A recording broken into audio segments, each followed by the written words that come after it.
বাহিরে যাওয়ার জন্য যেই বাইক স্টার্ট দিলাম অমনি তুবা এসে বলল, ভাইয়া ভাইয়া, আমাকে একটু তোমার বাইক দিয়ে কোচিংয়ে দিয়ে আসো না। কেন? আরে অনেক দেরি হয়ে গেছে, আর তাছাড়া তোমার তো বাইক আছে তাই বলছিলাম। দেরি হয় কেন? বাকি সব তো ঠিক সময় হয়, আর পড়াশোনার বেলায় দেরি হয়। উফ, নিয়ে যাবে কিনা বলো। ওঠ। তারপর আমি তুবাকে নিয়ে সোজা চলে গেলাম ওর কোচিং সেন্টারে। গিয়ে নামতেই একটা মেয়ে তুবার কাছে এলো।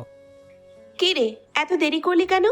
ক্লাস সেই কখন শুরু হয়ে গেছে, তোর জন্য অপেক্ষা করতে করতে বোর হয়ে গেছি। সরি রে, আর বলিস না, একটা নোটবুক খুঁজতে খুঁজতে অনেক দেরি হয়ে গেছে। তারপর মেয়েটা একবার আমার দিকে তাকালো, তারপর তুবাকে জিজ্ঞেস করলো, উনি কে? আমার ভাই। লিজা আমার দিকে তাকিয়ে একটু হেসে বলল, আসসালামু আলাইকুম। ওয়ালাইকুম আসসালাম। আপনি তাহলে তোমার বড় ভাই? হ্যাঁ, কোনো সন্দেহ আছে নাকি? না, সন্দেহ না, তুবা তো আপনার কথা অনেক বলে। তুবার সাথে সাথে চোখ রাঙালো। এই এই, কি বলিস আজে বাজে? তাই নাকি? আমার নামে নালিশ হয় নাকি কোচিংয়ে বসে? না, নালিশ না, আসলে তুবা বলে আপনি নাকি খুব রাগী, কিন্তু ভেতরে ভেতরে ভালো। ও তাই? বাসায় গিয়ে দেখি আজকে কে কারে বাঁচাই। তুবা মুখ ফুলিয়ে বলল, ভাইয়া প্লিজ নাটক করো না, দেরি হয়ে গেছে, স্যার ঢুকে যাবে। আচ্ছা যা, ক্লাস শেষ হলে কল দিস, এসে নিয়ে যাব। তুবা অবাক হয়ে তাকালো। সত্যি? হুম। তারপর বাইক ঘুরিয়ে আমি চলে গেলাম ফ্রেন্ডদের সাথে আড্ডা দিতে। বিকেলে কোচিং শেষ হওয়ার সময় তুবার কল এলো। ভাইয়া ক্লাস শেষ, আসবে তুমি? হ্যাঁ আসতেছি।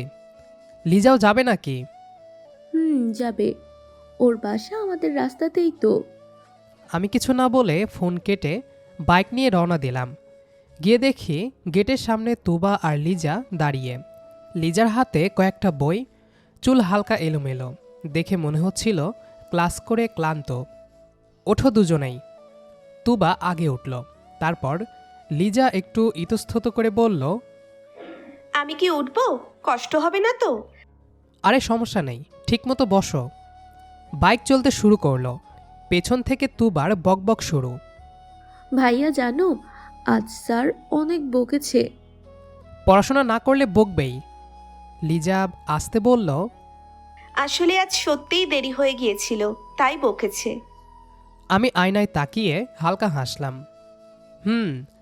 কাল থেকে যেন আর দেরি না হয়। লিজা কিছু বলল না, কিন্তু বুঝলাম সে হাসছে। তারপর লিজাকে ওর বাসায় নামিয়ে দিয়ে আমি আর তুবা চলে এলাম। কয়েকদিন পর বিকেলে বাসায় ঢুকতেই দেখি ড্রয়িং রুমে একজোড়া অচেনা জুতো।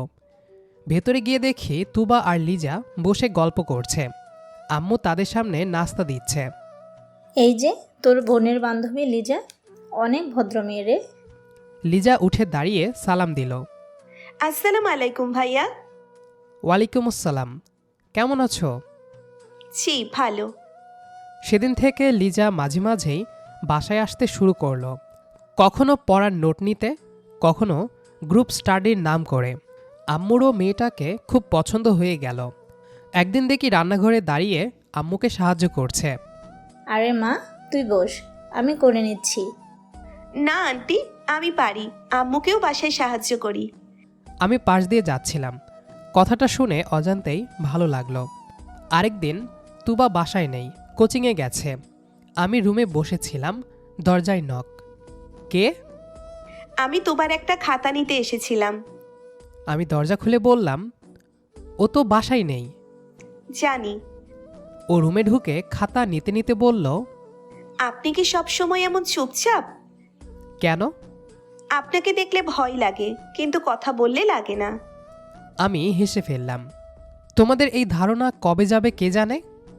লিজা হালকা হেসে চলে গেল। কেটে গেল 1 মাস। এর মাঝে লিজার সাথে আর তেমন দেখা হয়নি। এদিকে তুবার বিয়ে প্রায় ঠিক হয়ে গেছে। প্রথমত আমি রাজি ছিলাম না এই বিয়েতে, কারণ তুবা এখনও অনেক ছোট। কিন্তু ছেলে অনেক ভালো হয় এবং তাদের জোড়াজড়িতে রাজি হয়ে যায়। পরে তুবাকে জিজ্ঞেস করলে সেও জানায় তার কোনো আপত্তি নেই। দেখতে দেখতে বিয়ের দিন ঘনিয়ে এলো।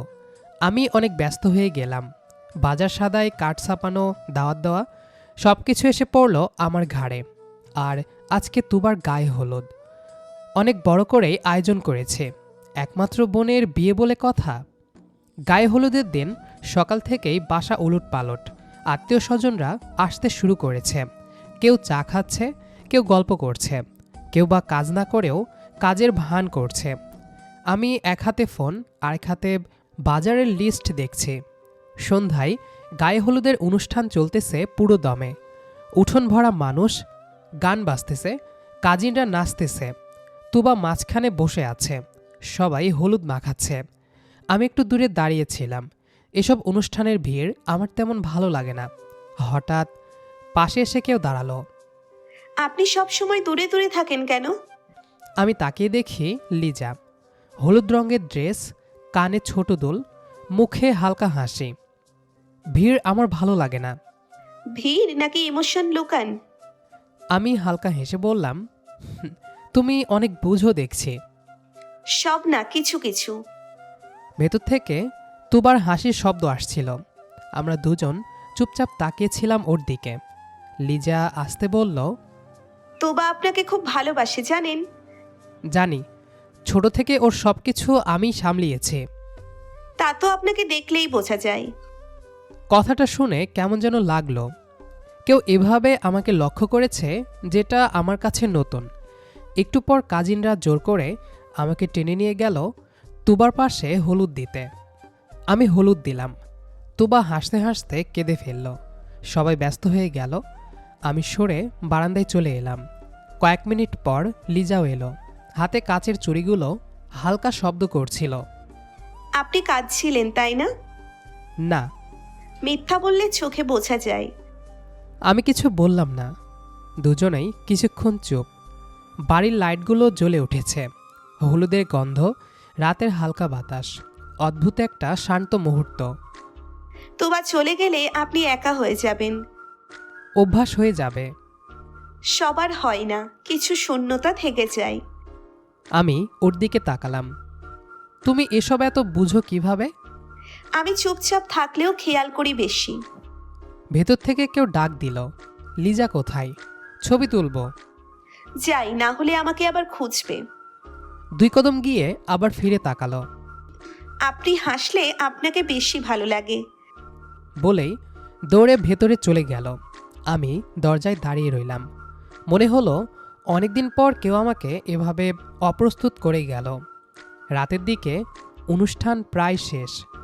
অতিথিরা খাচ্ছে। আমি চুপচাপ চেয়ার নিয়ে একপাশে বসেছিলাম।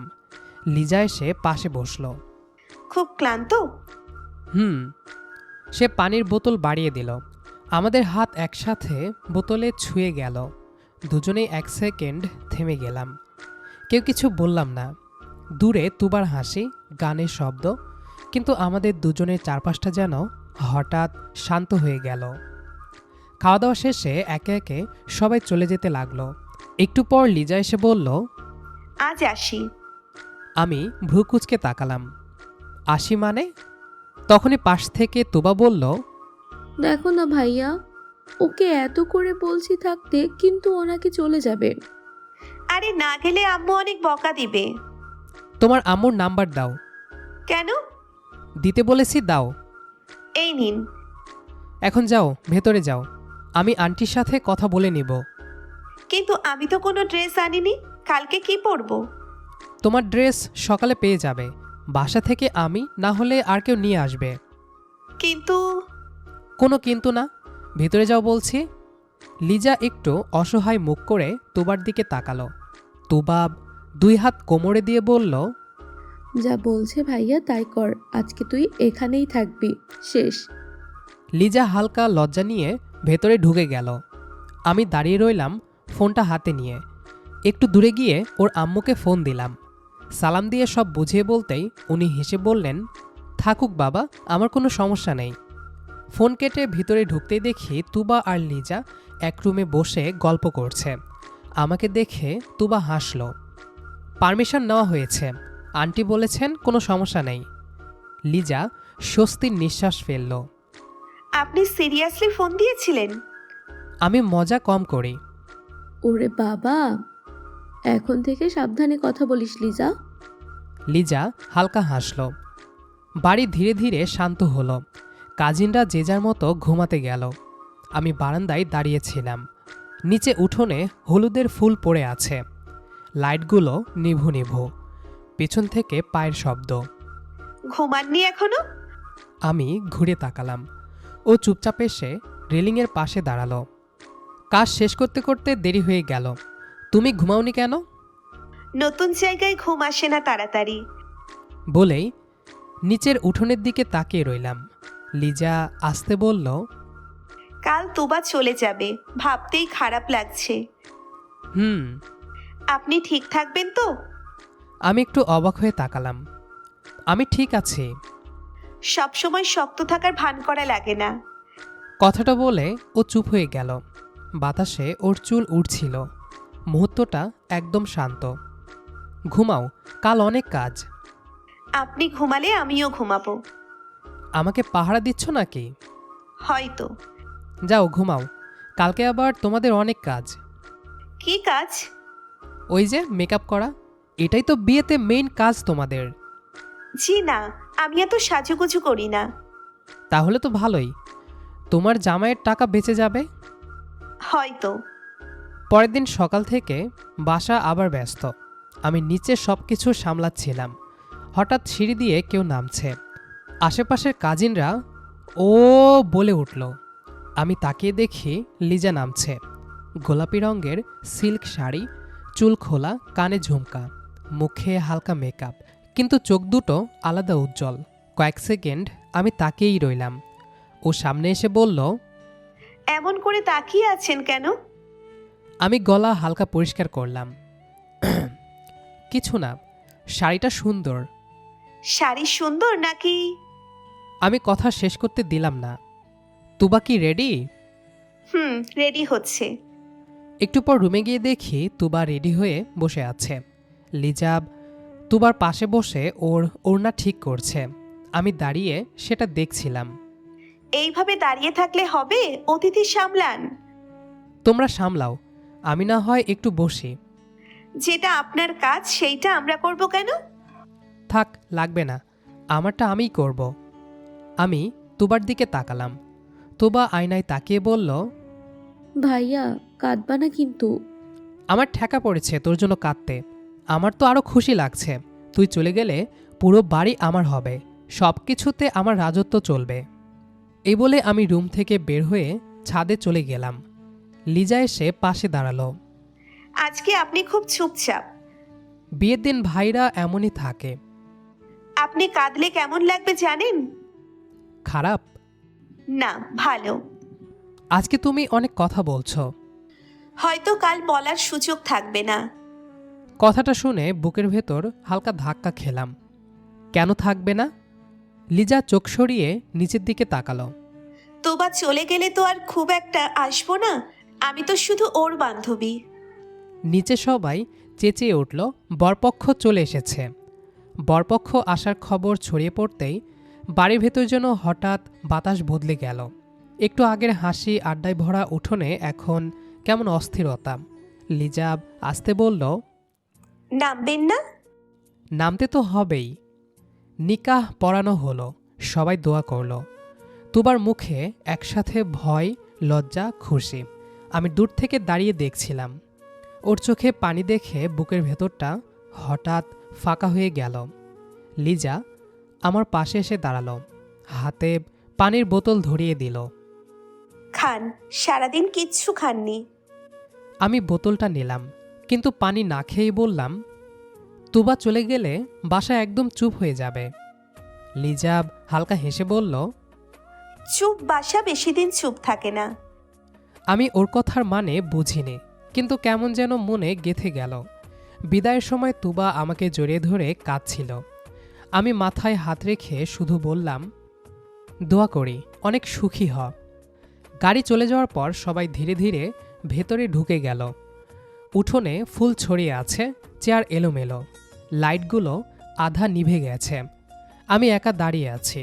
পেছন থেকে লিজার কণ্ঠ, আপনি ঠিক আছেন? আমি মাথা নেড়ে বললাম, হুম। ও জানতো আমি ঠিক নেই, তবু আর কিছু জিজ্ঞেস করলো না, শুধু পাশে দাঁড়িয়ে থাকলো। ওই নীরব সঙ্গটাই তখন সবচেয়ে দরকার ছিল। সেদিন রাতেই লিজা ওর বাসায় চলে গেল। বাড়ি আস্তে আস্তে স্বাভাবিক হয়ে গেল। আম্মু মাঝে মধ্যে দীর্ঘ শ্বাস ফেলে। আমি কাজ নিয়ে ব্যস্ত থাকার চেষ্টা করি। লিজা আর তেমন আসে না। মাঝে মধ্যে তুবার খোঁজ নিতে ফোন দেয়, আম্মুর সাথে কথা বলে। আমার সাথে কথা বা দেখা হয় না। কিন্তু অদ্ভুত ব্যাপার, বাসার সামনে দিয়ে শাড়ি পরা কাউকে যেতে দেখলে মনে হয় লিজা। চুরির শব্দ শুনলে বারান্দার সেই রাতটা মনে পড়ে। মনে হয় ও পাশে দাঁড়িয়ে আছে। আমি নিজেকে বোঝাই এটা স্বাভাবিক, কিন্তু যতদিন যাই বুঝতে পারি ওর অনুপস্থিতিটাই অস্বাভাবিক লাগছে। কয়েক মাস পর একদিন রাতে আম্মু বলল, এবার তোর কোথাও ভাবতে হবে। আমি বুঝে গেলাম কোন কথা। এখন না আম্মু। সব সময় এখন না বললে হবে। একটা মেয়ের সন্ধান পেয়েছি, আমার এবং তোবার অনেক পছন্দ হয়েছে। তুবাও ফোনে জোর করল। ভাইয়া প্লিজ একবার দেখে আসো। আমি রাজি হলাম, শুধু শান্তির জন্য। তারপর একদিন আমি, আম্মু, তুবা আর ওর হাজবেন্ড মিলে গেলাম মেয়ে দেখতে। ড্রয়িং রুমে বসে আছি। চা আসলো, নাস্তা আসলো। আমি নিচের দিকে তাকিয়ে আছি। হঠাৎ পরিচিত একটা কণ্ঠ। আসসালামু আলাইকুম। মাথা তুলতেই যেন সময় থেমে গেল। লিজা, হালকা নীল রঙের শাড়ি, আগের মতোই শান্ত মুখ, শুধু চোখে একটু বেশি গভীরতা। আম্মু হাসতে হাসতে বলল, চিনছিস? আমি কিছু বলতে পারলাম না, শুধু মাথা নেড়ে সালাম নিলাম। এরপর আমাদেরকে একা কথা বলতে দেওয়া হলো। এসব কি? মানে কিভাবে? সবকিছুর এত কারণ খুঁজতে নেই। কিন্তু সব কিছুর কারণ না খুঁজলে বুঝবো কিভাবে? কিছু কিছু জিনিস আগে বুঝতে হয়, পরে কারণ খুঁজতে হয়। কথাটা শেষ হতেই বাইরে থেকে তুবার ডাক। আমরা ভেতরে ঢুকে বসলাম। অদ্ভুত এক চাপা উত্তেজনা চারপাশে। আমি এখনো পুরোটা বিশ্বাস করতে পারছি না। নাস্তার পর আম্মু বললেন, আসলে আমরা অনেক দিন ধরেই ভাবছিলাম, আর তোবাও বলছিল তোদের দুজনের ভাবভঙ্গির কথা। আমি অবাক হয়ে তুবার দিকে তাকালাম। তুবার মুখে দুষ্ট হাসি। তুমি কি ভাবছো? তুমি খুব লুকিয়ে চলছো? আমি লজ্জা পেয়ে অন্যদিকে তাকালাম। আম্মু আমার দিকে তাকিয়ে বললেন, তুই রাজি থাকলে আমরা আজকেই কথা পাকাপাকি করি।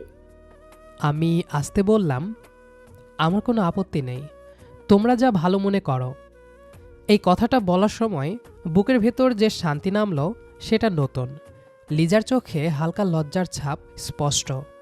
তারপর দুই পরিবারের বড়রা আলাদা ঘরে কথা বললেন। তারপর হুজুর ডাকা হলো। সবাই যেন আগে থেকেই প্রস্তুত ছিল, শুধু আমি ছাড়া। তুবা এসে আমার কানে কানে বলল, সারপ্রাইজ কেমন লাগলো? তোরে পরে দেখে নিব। তুবা হেসে পালালো। ছোট পরিসরে ঘরোয়া আয়োজন, কয়েকজন আত্মীয় স্বজন উপস্থিত। লিজা অন্য রুমে, আমি এখানে বসে আছি। কবুল বলার সময় গলা কাঁপছিল। 3 বার বললাম কবুল। মনে হলো বুকের ভেতর এতদিন চুপচাপ জমে থাকা একটা জায়গা আজ ঠিকানা পেল। লিজা যখন পাশে এসে বসলো, আমি শুধু একবার তাকালাম। ওর হাত কাঁপছিল হালকা। গাড়িতে ওঠার সময় তুবা জানালার পাশে এসে বলল, ভাইয়া ভাবিকে ভালো করে ধরো, পড়ে না যায়। লিজা লজ্জায় লাল। আমি বিরক্ত ভাব ধরলাম। তোরা চুপ করবি? সবাই আরো জোরে হাসতে লাগলো। গাড়ি ছাড়ল। পেছনের শোরগোল, সামনে নীরবতা। বাড়ির সামনে এসে দেখি লাইট জ্বলছে। আম্মু দোয়া পড়ে মাথায় হাত রাখলেন। সুখে থাকো দুজন। লিজা পা ছুঁয়ে সালাম করল। আম্মু ওকে জড়িয়ে ধরলেন। রাতে বাসরঘরের সামনে যেতেই তুবা সামনে এসে দাঁড়ালো। দাঁড়ান দাঁড়ান, এই রুমে ঢুকতে হলে টোল লাগবে। কত? বেশি না, 1 লাখ। তোর বিয়েতে এত খরচ করছি, তুই উল্টো আবার আমাকেই ডাকাতি করবি? এইটা তোমার দায়িত্ব, আর এইটা আমার অধিকার। লিজা মাথা নিচু করে হাসছে। শেষে অনেক দরাদরি করে কিছু টাকা দিয়ে মুক্তি পেলাম। তুবা বলল, ঠিক আছে, ভাবির মুখের দিকে তাকিয়ে ছাড় দিলাম। রুমে ঢুকে দরজা লাগাতেই হঠাৎ সব চুপ। বাইরে হাসাহাসি, ভেতরে নীরবতা। লিজাব খাটের একপাশে বসে আছে, হাতের চুড়ি নিয়ে নাড়াচাড়া করছে। আমি কিছুক্ষণ দূরে দাঁড়িয়ে রইলাম। আজকে সারাদিন অনেক ধকল গেছে। আমি ধীরে ধীরে পাশে বসলাম। একটা কথা বলবো? ও তাকালো। যেদিন প্রথম কোচিংয়ের সামনে তোমাকে দেখেছিলাম, ভাবিনি একদিন তুমি এই রুমে এইভাবে বসে থাকবে। লিজাব লজ্জা পেয়ে বলল, আমিও ভাবিনি। কিন্তু তোমার খারাপ লাগছে না তো? ও মাথা নেড়ে না বলল। তারপর আস্তে বলল, অদ্ভুত লাগছে, কিন্তু নিরাপদও লাগছে। কথাটা শুনে বুকের ভেতরটা নরম হয়ে গেল। আমি বললাম, তাড়াহুড়ার কিছুই নাই, ধীরে ধীরে অভ্যাস হয়ে যাবে। রাতটা গল্প করতে করতেই কেটে গেল। ছোট ছোট স্মৃতি, তুবার দুষ্টুমি, কোচিংয়ের দিনগুলো যেন বন্ধুত্ব থেকে সংসারে ঢোকার সেতুটা আমরা ধীরে ধীরে পার হচ্ছিলাম। বাইরে তখন একদম চুপ। দূরে ফজরের আজান ভেসে আসছে। লিজা আস্তে বলল, একটা কথা বলি? বলো। তোবা ঠিকই বলেছিল, আপনি হাসলে আপনাকে বেশি ভালো লাগে। তাহলে চেষ্টা করব বেশি হাসতে। আমি হাসতেই লিজা নিচের দিকে তাকিয়ে ফেলল। এতদিন পর হাসিটা দেখলাম। মানে? আপনি যখন মন খুলে হাসেন তখন আর রাগী লাগে না, একদম অন্য মানুষ লাগে। তাহলে এতদিন ভুল মানুষকেই ভয় পেয়েছিলেন? একটু তো পেয়েছিলাম, কিন্তু পরে বুঝেছি ভয়টা অকারণ ছিল। আমি মজা করে বললাম, আচ্ছা এখনো কি ভয় লাগে? ও এক সেকেন্ড ভেবে বলল, না, এখন লজ্জা লাগে। লজ্জা কেন? কারণ এখন আপনি শুধু বান্ধবীর ভাই না। কথাটা শেষ না করেই ও চুপ করে গেল। লজ্জায় মুখ লাল হয়ে আছে ওর। আমি গলা নামিয়ে বললাম, তাহলে আর কি? সেটা তো আপনি জানেনই। আচ্ছা একটা কথা জিজ্ঞেস করি। হুম। তুবা কি আগে থেকে এসব প্ল্যান করেছিল? লিজা একটু হেসে মাথা নেড়ে বলল, ও অনেক দিন ধরেই বলতো, তুই না হলে আমার ভাই একা হয়ে যাবে। আর তুমি কি ভাবতে?